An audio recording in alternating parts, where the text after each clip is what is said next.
जी बच्चों, आज हम आपको पढ़ाएंगे जीवाणु द्वारा उत्पन्न होने वाला दूसरा रोग। इसके पहले वीडियो में हम आपको जीवाणु द्वारा उत्पन्न होने वाला प्रथम रोग के बारे में बता चुके हैं। आज हम आपको बताएंगे जीवाणु द्वारा उत्पन्न होने वाला दूसरा रोग, जो कि रोग क्या है? मियादी बुखार। क्या है? मियादी बुखार, जिसको हम लोग क्या बोलते हैं? टाइफाइड बोलते हैं। और इसका एक दूसरा नाम भी है, देखिए इसका दूसरा नाम क्या है? मोती झरा। क्या है? मोती झरा।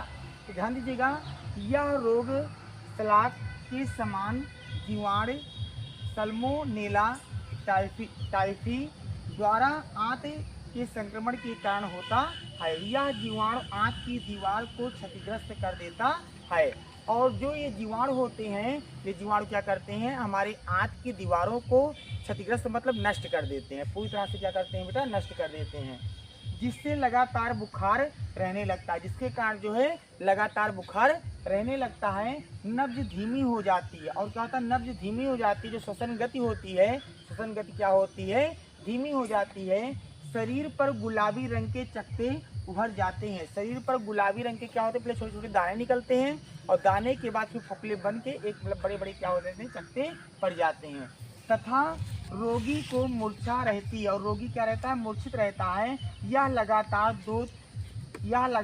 2-3 सप्ताह तक चलता रहता है। यह लगातार कितना? 2-3 सप्ताह तक, मतलब 21 दिन तक जो है, 21 दिन तक मतलब एक्टिव रहता है। उसके बाद जो है 21 दिन बाद ही आदमी क्या होता है? ठीक होता है इस बुखार से। देखिए रोग का फैलना, रोग कैसे फैलता है बच्चों, यहाँ पे ध्यान दीजिएगा। रोगी के मलमूत्र के साथ इस रोग के जीवाणु शरीर से बाहर निकल जाते हैं। कह रहे हैं कि अगर किसी व्यक्ति को मियादी बुखार या टाइफाइड बुखार हुआ है, तो वो मलमूत्र के समय जो इसके जीवाणु होते हैं, क्या होते हैं? बाहर निकल जाते हैं। और जो कि बाहर निकलने के बाद, ध्यान दीजिएगा, बाहर निकलने के बाद जब वहाँ पर हमारे मक्खियों कीड़े मकोड़े बैठते हैं, और ये फिर जब उड़कर पानी भोजन है आदि में जाकर बैठते हैं, तो इस प्रकार क्या होती है? मियादी बुखार जो है होने का संभावना हो सकता है। तो ध्यान दीजिएगा, जो मक्खियों के द्वारा पीने के पानी तथा खाने की वस्तुओं में पहुंच जाते हैं। देखिए बताया गया आपको ना कि जो मक्खियों के द्वारा पीने की पानी तथा खाने की वस्तुओं में क्या होते हैं बेटा? पहुंच जाते हैं।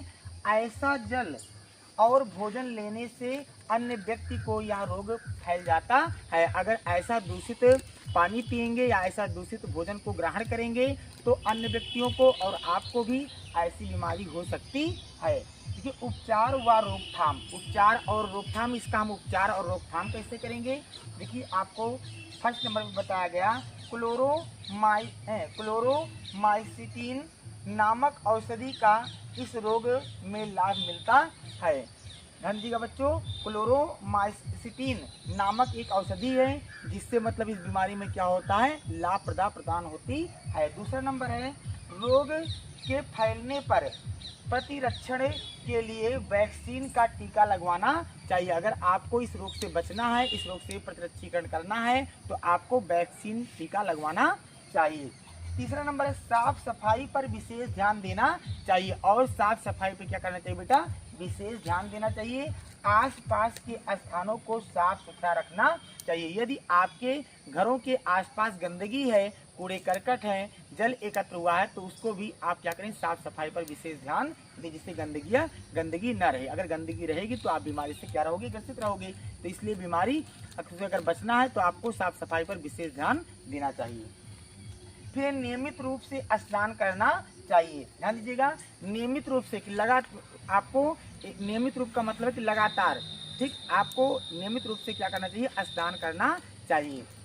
और कपड़ा पुराना हो लेकिन साफ सुथरा पहनना चाहिए। देखिए बेटा, वस्त्र जरूरी नहीं है कि आप हमेशा नया ही वस्त्र यूज करो।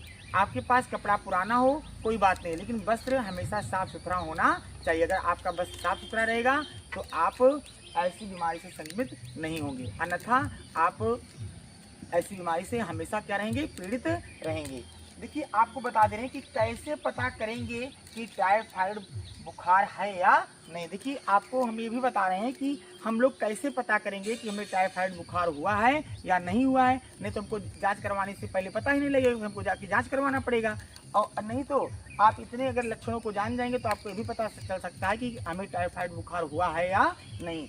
देखिए अगर सिर में दर्द हो रहा है, सिर में दर्द, लेकिन एक रीजन से आप नहीं जानेंगे कि हमें टाइफाइड बुखार हो गया, कि सिर में दर्द हो रहा है तो आप लोग जान जाओ कि हमें टाइफाइड बुखार हो गया। तो ध्यान दीजिएगा कई रीजन जब आपको मिलेंगे तब आप लोग जानेंगे कि हमें टाइफाइड बुखार हुआ है। देखिए सिर दर्द रहेगा और बुखार जो है लगभग जो है 104 डिग्री तक रहेगा, 104 डिग्री तक रहेगा।